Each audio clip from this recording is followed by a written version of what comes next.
आइए इस सेशन में हम विंडोज़ 10 के इंटरफेस के बारे में जानकारी लेते हैं। इंटरफेस से अर्थ उन एलिमेंट्स के साथ है जिनसे हमें कार्य लेना है, जिनके द्वारा विंडोज़ 10 में हमने कार्य करना है।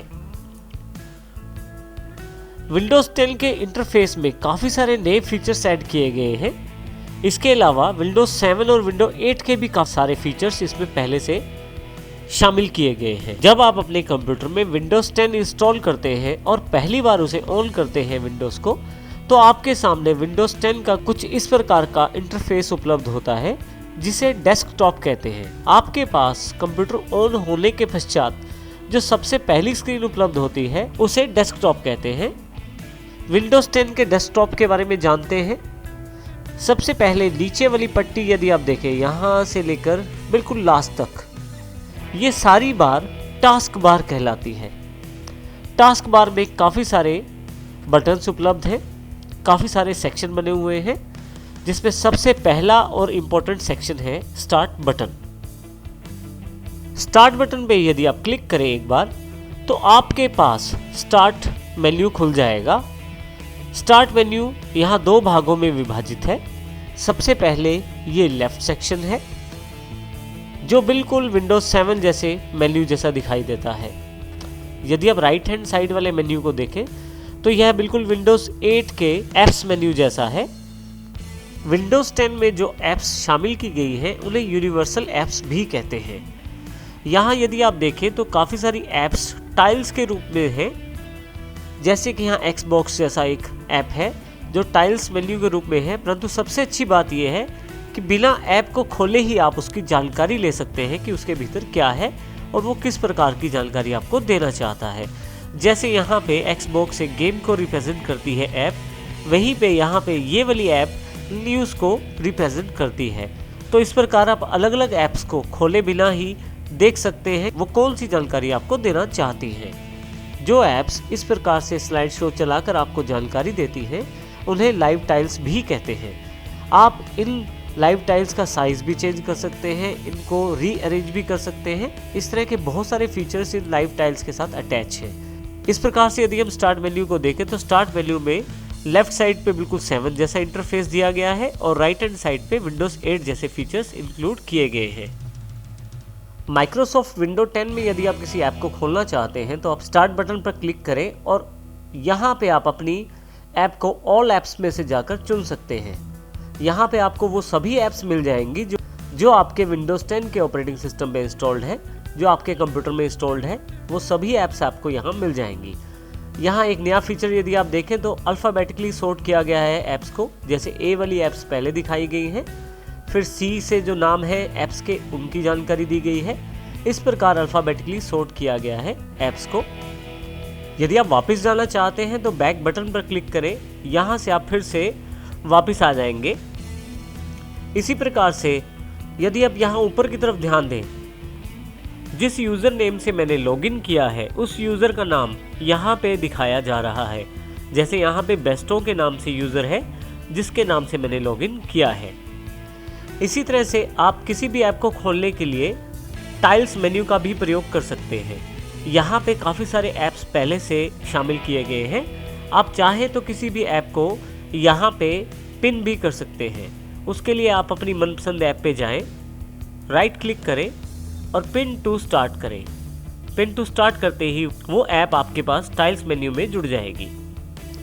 यहाँ पे आप किसी भी ऐप को सिर्फ क्लिक करने भर से खोल सकते हैं। जैसे मैं यहाँ मेल पे क्लिक करता हूँ तो मेल ऐप मेरे पास खुल जाएगी। क्योंकि मैंने ईमेल को अभी सेटअप नहीं किया है यहाँ पे, इसलिए अभी ईमेल मेरे पास नहीं खुला है। परंतु यदि मैं इसको सेटअप करने के पश्चात खोलूँगा तो मेरी सारी मेल्स यहाँ पे दिखाई देंगी। ऐप को बंद करने के लिए आप क्लोज बटन का प्रयोग कर सकते हैं। स्टार्ट मेन्यू को खोलने के लिए आप कीबोर्ड के विंडोज़ बटन का प्रयोग भी कर सकते हैं। मुख्यतः ये बटन कीबोर्ड के लेफ्ट साइड नीचे की तरफ कंट्रोल और अल्टर की के बीच में उपलब्ध होता है। यह कीबोर्ड के राइट हैंड साइड पे भी उपलब्ध होता है अल्टर के पश्चात। यदि आप उस बटन को एक बार प्रेस करें तो स्टार्ट मेन्यू आपके पास खुल जाएगा और यदि आप दोबारा विंडोज़ बटन को प्रेस करेंगे तो स्टार्ट मेन्यू क्लोज हो जाएगा। इस प्रकार आप कीबोर्ड का प्रयोग करके भी स्टार्ट मेन्यू को ओपन और क्लोज कर सकते हैं। डेस्कटॉप का दूसरा और इम्पोर्टेंट एलिमेंट टास्क बार पे ही है। स्टार्ट बटन के पश्चात एक सर्च टेक्स्ट बॉक्स यहाँ दिया गया है जो कोर्टाना का टेक्स्ट बॉक्स है। कोर्टाना एक नया फीचर है माइक्रोसॉफ्ट की तरफ से दिया गया। यह आपके लिए एक डिजिटल पर्सनल असिस्टेंट के रूप में कार्य करता है। जब आप इस पर क्लिक करते हैं सर्च बॉक्स पे तो आपके पास कोर्टाना अवेलेबल हो जाता है। कोर्टाना एक ऐसा सॉफ्टवेयर है जो आपसे बातचीत भी कर सकता है। आपके कंप्यूटर में, चाहे आप कंप्यूटर में जानकारी खोजना चाहें या इंटरनेट पे, वो भी आपके लिए खोज सकता है। आपको समय समय कैलेंडर के अनुसार रिमाइंडर भी दे सकता है और भी बहुत सारी जानकारियाँ आपको कोर्टाना यहीं पे अवेलेबल करवा सकता है बिना इंटरनेट ब्राउज़र खोले हुए। कोर्टाना की जानकारी हम आने वाले चैप्टर्स में अभी लेंगे।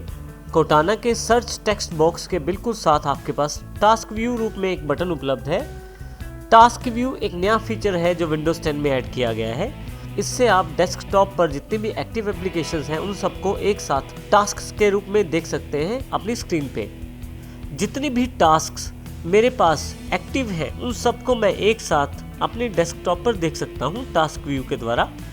जैसे ही टास्क व्यू पर क्लिक करता हूँ, जितनी भी एप्लीकेशंस, जितनी भी ऐप्स मेरे पास एक्टिव है वो सभी मेरी कंप्यूटर डेस्कटॉप स्क्रीन पर दिखाई देनी शुरू हो जाती हैं। और फिर जैसे ही मैं टास्क व्यू पर दोबारा क्लिक करता हूँ वे सभी ऐप्स फिर से वहाँ से हट जाती हैं। इस प्रकार आप टास्क व्यू से जितनी भी एक्टिव टास्क्स हैं उनको आप इकट्ठे ही डेस्कटॉप स्क्रीन पर देख सकते हैं। इसके अतिरिक्त जब आप टास्क व्यू पर क्लिक करते हैं तो आप राइट हैंड नीचे की तरफ एक न्यू डेस्कटॉप के रूप में एक बटन उपलब्ध हो जाता है जिससे आप अपना एक वर्चुअल डेस्कटॉप बना सकते हैं। यदि आप न्यू डेस्कटॉप पर क्लिक करें तो एक वर्चुअल डेस्कटॉप आपके पास और अवेलेबल हो जाता है डेस्कटॉप 2 के रूप में। जब आप माउस को डेस्कटॉप 1 पर लेके जाते हैं तो आपके सामने डेस्कटॉप 1 पर जितनी भी ऐप्स उस समय हैं वो सारी स्क्रीन पे दिखाई देंगी टास्क व्यू के रूप में। जब आप डेस्कटॉप 2 पर माउस लेके जाएंगे तो डेस्कटॉप 2 पर जितनी भी एप्लीकेशंस उस वक्त रन हो रही हैं वो सारी टास्क व्यू में दिखाई देंगी डेस्कटॉप पर। इस प्रकार आप एक से अधिक डेस्कटॉप के साथ काम कर सकते हैं एक ही समय में। इस प्रकार आप वर्चुअल डेस्कटॉप भी क्रिएट कर सकते हैं। वर्चुअल डेस्कटॉप्स के बारे में हम आने वाले सेशन में और जानकारी लेंगे। टास्क बार में अगला जो आइकॉन है वो है माइक्रोसॉफ्ट एज का। माइक्रोसॉफ्ट एज एक नया ब्राउज़र है जो कि माइक्रोसॉफ्ट ने विंडोज़ 10 के साथ लॉन्च किया है, जो नई खूबियों के साथ अवेलेबल है। विंडोज़ 10 को इंस्टॉल करने के पश्चात जब आप पहली बार डेस्कटॉप खोलते हैं तो यह आइकॉन ऑलरेडी आपकी टास्क बार पे पिन रहता है। यदि आप इसको क्लिक करें तो यहाँ पे आप इस ब्राउज़र को खोल सकते हैं। माइक्रोसॉफ्ट ने अपना नया ब्राउज़र माइक्रोसॉफ्ट एज काफ़ी सारी नई खूबियों के साथ लॉन्च किया है जिसमें ब्राउजिंग एक्सपीरियंस अलग ही है। यदि आप इसको प्रयोग करते हैं तो इसमें बहुत ही फास्ट ब्राउजिंग मिलती है। इसके साथ साथ इसमें बहुत सारी खूबियां भी हैं, जैसे कि इसमें एक खूबी है नोट्स की। तो आने वाले चैप्टर्स में हम इसकी जानकारी भी लेंगे। टास्क बार में अगला आइकॉन फाइल एक्सप्लोरर के रूप में है। यदि आप फाइल एक्सप्लोरर पर क्लिक करें तो आप अपने कंप्यूटर की अलग अलग लोकेशन को यहाँ से एक्सेस कर सकते हैं। यहाँ पे फाइल एक्सप्लोरर की लेफ्ट साइड से आप अलग अलग लोकेशंस पे क्लिक कर सकते हैं। जैसे यहाँ पे मैं अपनी ड्राइव्स पे क्लिक करता हूँ, राइट हैंड साइड पे आप उन ड्राइव्स का कंटेंट देख सकते हैं। हम आने वाले चैप्टर्स में फाइल एक्सप्लोरर को अच्छी तरह से जानेंगे। यहाँ से मैं क्लोज कर देता हूँ फाइल एक्सप्लोरर को। फाइल एक्सप्लोरर खोलने के लिए आप स्टार्ट बटन का प्रयोग भी कर सकते हैं। आप स्टार्ट बटन पर जाएँ, फाइल एक्सप्लोरर पर क्लिक करें और फाइल एक्सप्लोरर आपके पास खुल जाएगा। यदि आप बंद करना चाहते हैं तो फिर से क्लोज बटन से फाइल एक्सप्लोरर को क्लोज कर सकते हैं। माइक्रोसॉफ्ट ने अपनी सभी ऐप्स को विंडोज स्टोर से देना शुरू किया है। अगला आइकॉन जो हमारे पास यहाँ उपलब्ध है वो है विंडोज स्टोर का। माइक्रोसॉफ्ट ने अपने सभी ऐप्स को विंडोज स्टोर के जरिए देना शुरू किया है। आप विंडोज स्टोर पर जाकर अपनी मनपसंद ऐप्स को परचेज कर सकते हैं। काफ़ी सारी ऐप्स वहाँ पे फ्री भी अवेलेबल हैं और काफ़ी सारी वहाँ पे पेड ऐप्स भी हैं। आप अपनी सुविधा अनुसार उन ऐप्स को परचेज करके प्रयोग कर सकते हैं। विंडोज स्टोर की भी जानकारी हम लेंगे आने वाले चैप्टर्स में। टास्क बार के बिल्कुल राइट हैंड साइड पे नोटिफिकेशन एरिया दिया गया है जहां से आपको समय समय पर विंडोज़ की नोटिफिकेशन की जानकारी मिलती है। इसके अलावा यहाँ पे बहुत ही इंपॉर्टेंट जानकारियाँ भी पहले से दी गई हैं। जैसे यदि आप लैपटॉप प्रयोग करते हैं तो यहाँ पे नोटिफिकेशन एरिया में लैपटॉप बैटरी का एक आइकॉन दिया गया है जो आपके बैटरी की चार्जिंग की जानकारी देता है। इसके अलावा पावर और स्लीप की सेटिंग्स भी यहाँ से खोल सकते हैं। यदि आप क्लिक करें तो सेटिंग्स में आपके पास पावर्स और स्लीप की सेटिंग्स खुल जाएंगी। यहाँ से मैं अभी इसे क्लोज कर देता हूँ।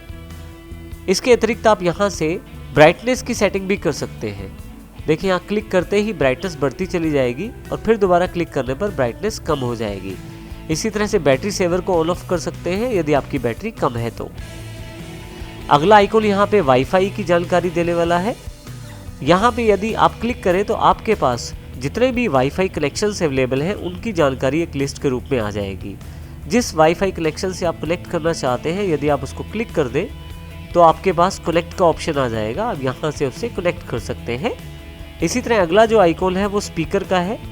आप यदि यहाँ पे क्लिक करें तो आप यहाँ से साउंड की सेटिंग कर सकते हैं। आप वॉल्यूम को कम ज़्यादा कर सकते हैं यहाँ से।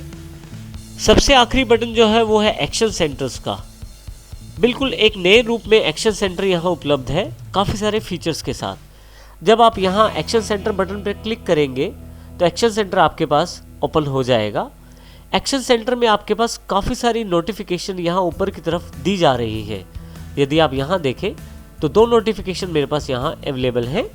इसी के अलावा यहाँ पे काफ़ी सारी इंपॉर्टेंट सेटिंग्स के बटन पहले से यहाँ दिए गए हैं। जैसे कि यदि आप विंडोज़ को टैबलेट मोड में चलाना चाहते हैं तो टैबलेट मोड ऑन कर सकते हैं। इसके अलावा अलग अलग कनेक्शन से कनेक्ट कर सकते हैं। आप ऑल सेटिंग्स पर क्लिक करके सभी सेटिंग्स को भी खोल सकते हैं। इसके अलावा भी काफ़ी सारे ऑप्शन यहाँ पे दिए गए हैं। इसके अतिरिक्त यहाँ पे कोलैप्स करने के लिए मेन्यू को एक बटन दिया गया है। यदि आप क्लिक करें तो केवल 4 इंपॉर्टेंट सेटिंग्स यहाँ पे दिखाई देंगी, जैसे टैबलेट मोड है, कनेक्ट, नोट और ऑल सेटिंग्स के रूप में। एक्सपेंड पे क्लिक करके दोबारा से सभी सेटिंग्स में यहाँ देख सकता हूँ।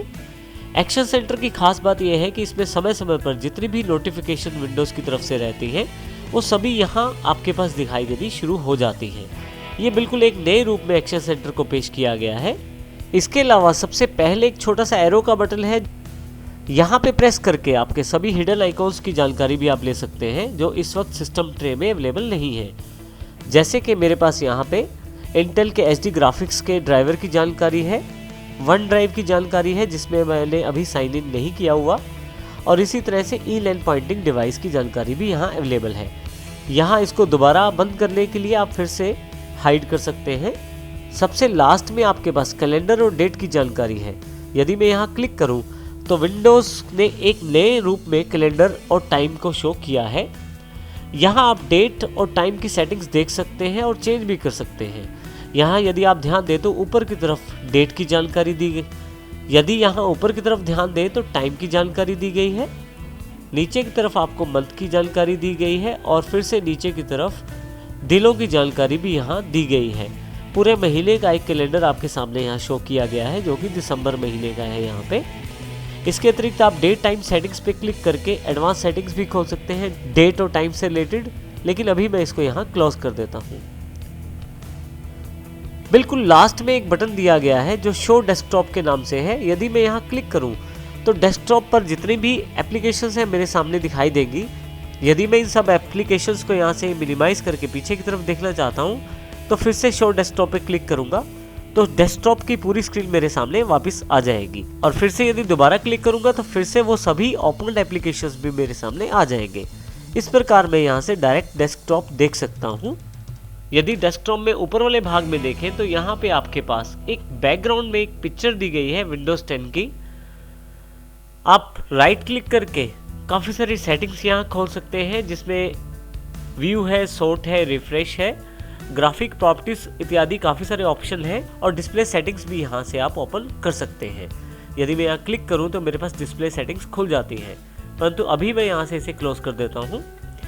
यहाँ पे आपके पास रिसाइकिल बिन भी दिया गया है। यदि आप कंप्यूटर की किसी भी फाइल को डिलीट करते हैं तो वो रिसाइकिल बिन में चली जाती है। यदि मैं रिसाइकिल बिन को डबल क्लिक करके ओपन करूं तो जितनी भी मेरे पास डिलीट की गई फाइल्स हैं वो सारी की सारी मुझे यहाँ दिखाई देंगी। रिसाइकिल बिन को क्लोज करने के लिए आप यहाँ से क्लोज कर सकते हैं। जब भी आप अपनी विंडो को पहली बार खोलते हैं तो आपके पास कुछ इसी तरह की स्क्रीन दिखाई देती है जिसमें किसी तरह का आइकॉन शामिल नहीं रहता। परंतु यदि आप चाहें तो आइकॉन यहाँ पे बना सकते हैं। इसके लिए आप स्टार्ट पर जाएं, जिस ऐप का आप आइकॉन बनाना चाहते हैं उसको ड्रैग करते हुए बाहर ले आएं, आपके पास आइकॉन तैयार हो जाएगा। जैसे मैं वर्ड का आइकॉन बाहर चाहता हूँ तो ड्रैग करते हुए बाहर ले जाता हूँ। इस प्रकार मैं किसी भी आइकॉन को यहाँ पे बना सकता हूँ। हर एक आइकॉन किसी खास एप्लीकेशन का शॉर्टकट होता है। आप यहाँ से बिल्कुल एक तीर जैसा निशान दिया गया है कोने पे, ये जानकारी देता है कि ये किसी सॉफ्टवेयर का या किसी एप्लीकेशन का शॉर्टकट है। और ये जो आइकॉन आपके सामने है ये माइक्रोसॉफ्ट वर्ड का शॉर्टकट है। तो इस प्रकार आप अपने डेस्कटॉप पर अपनी सुविधा अनुसार शॉर्टकट्स बना सकते हैं। विंडोज़ 10 में जब आप ऐप्स को इंस्टॉल करेंगे तो आपके पास कुछ आइकॉन्स यहाँ पे स्वयं ही विंडोज़ के द्वारा दिखाए जाएंगे। विंडोज़ 10 में जब भी आप कोई नई ऐप इंस्टॉल करेंगे तो उसका आइकॉन स्वयं ही यहाँ पे दिखाई देना शुरू हो जाएगा। तो इस सेशन में हमने देखा कि हमारे डेस्कटॉप के कौन कौन से पार्ट हैं और किस किस पार्ट का मुख्य तौर पे क्या क्या काम है। आने वाले सभी चैप्टर्स में हम इन सभी एलिमेंट्स को और डिस्क्रिप्शन में पढ़ेंगे ताकि विंडोज़ 10 को हम और अच्छी तरह से ऑपरेट कर पाएँ।